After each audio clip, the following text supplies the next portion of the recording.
1 minute में एक ऐसा कॉन्सेप्ट जो कि आपके एग्जामिनेशन में डायरेक्टली क्वेश्चन पूछा जाता है। सबसे बड़ा जो सवाल बढ़ता है संघवाद को समझना। पीजीटी एग्जामिनेशन में अगर संघवाद नहीं आता तो पक्का एक क्वेश्चन गलत हो जाता है। बिल्कुल ध्यान से सुन लीजिएगा। पहले संघवाद में जो सिस्टम होता है उसमें सेंटर और स्टेट के बीच में पावर्स का डिवीजन होता है। लेकिन क्या ये भारत में है? सेंटर और स्टेट के बीच में पावर्स का डिवीजन तो है, लेकिन हमारे यहाँ जो संघ है वो बहुत ज्यादा स्ट्रांग है, केंद्र बहुत ज्यादा स्ट्रांग, और उसकी वजह से हमारा जो सिस्टम है वो अर्धसंघीय कहला रहा है। ठीक है। अब पीजीटी एग्जामिनेशन में कहां-कहां से क्वेश्चन बनते हैं, तो हमारे यहाँ डुअल पॉलिटी का कॉन्सेप्ट, मतलब सेंटर प्लस स्टेट का रिलेशन। 7वीं अनुसूची में ये हमारे सारे भाग जो अनुसूचियों में 3 प्रकार की लिस्ट, जहां पर केंद्र की सूची, जहां पर राज्य की सूची और जहां पर समवर्ती सूची, जहां से क्वेश्चन बनते ही बनते हैं।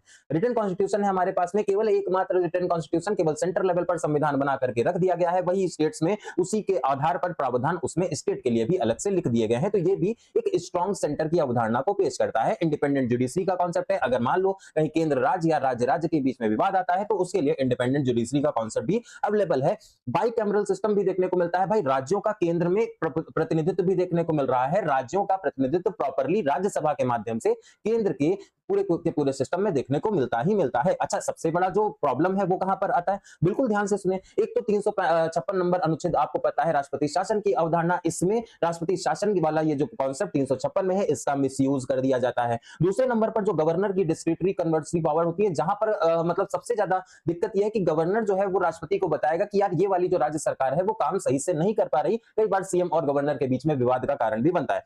फाइनेंशियल डिपेंडेंसी भी अब यहाँ पर राज्यों की केंद्र पर बहुत ज्यादा होती है कि राज्यों के पास में उतने फंड नहीं रहते जितना केंद्र के पास में होता है। अभी तो जीएसटी और बाकी सारी व्यवस्थाओं की वजह से राज्यों की आमदनी और ज्यादा कम होती हुई दिखाई पड़ी है। तो फाइनली अगर आप इसे समझिएगा, सेंट्रल एजेंसीज का इंटरफेरेंस होगा। इसके अलावा सेंटर में आईएएस और बाकी सारी सर्विसेज के माध्यम से भी इंटरफेरेंस होगा। स्ट्रॉन्ग सेंटर की अवधारणा भी राज्यों को उनके अस्तित्व या फिर उनकी पहचान तक पहुंचाने में बहुत ज्यादा असफल हो सकती है। तो फाइनली अगर आप समझिए, पीजीटी में अगर आंसर तभी पूरा होगा जब संघवाद को डिटेल में समझ रहे होंगे और ऐसे ही कॉन्सेप्ट्स आपके क्लियर हो रहे होंगे। आपको संघवाद में सबसे जो बेस्ट पॉइंट लगा वो कमेंट सेक्शन में बताइएगा। और आज ये पहला शॉर्ट हमारा, इसी तरह की और भी शॉर्ट्स के लिए आप हमारे साथ जुड़े रहिए। नमस्कार।